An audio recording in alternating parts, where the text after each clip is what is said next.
Everyone, I am back with two simple low carb dessert recipes, or sweet recipes I should say.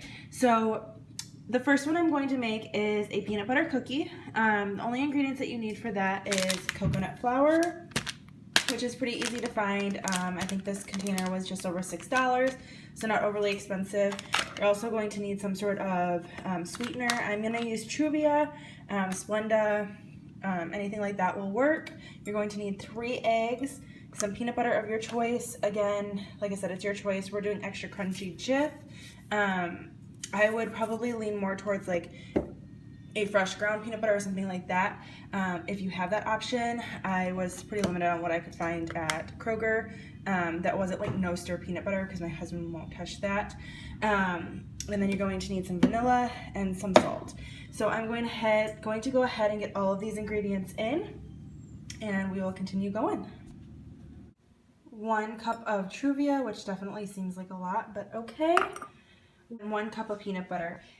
Just a tip on this, if you spray it with non-stick cooking spray, the container that you put it into, it'll slide out really like so and not make a huge mess. I added in 3 eggs, 1 teaspoon of vanilla, and 1/4 teaspoon of salt, which I'm just going to twist in a few grinds of this. Okay, so now I'm going to get my hand mixer out and mix this all together, and I will show you the finished product. Okay, so this is what the batter looks like all finished. So I'm just going to scoop it out onto a sprayed cookie sheet. Okay, so the recipe says that they don't spread very much. So what I'm going to do now is take my fork, and we're just going to do that cross pattern on them that you see on most cookies, or peanut butter cookies, I should say. I feel like it might work a little bit better if you make the dough and then you put it in the fridge for a little bit. This part of it might work better because I feel like I'm just mashing these. They're not really, we're not getting that like pretty pattern on them. I think it might just work a little bit better. So these are going to go into a 350 degree oven which I actually have bacon cooking in currently, for 15 to 17 minutes. I'm going to set my timer for 13 minutes and check it at that point.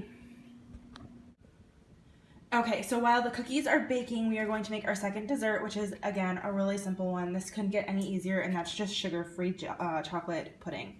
Now, you can make any flavored pudding that you choose. The sugar-free is the best.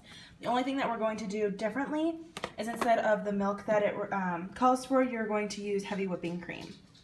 So for this box of heavy whipping cream, for that box of pudding, it calls for 2 cups of heavy whipping cream, which equates to 1 of these little 16-ounce ones.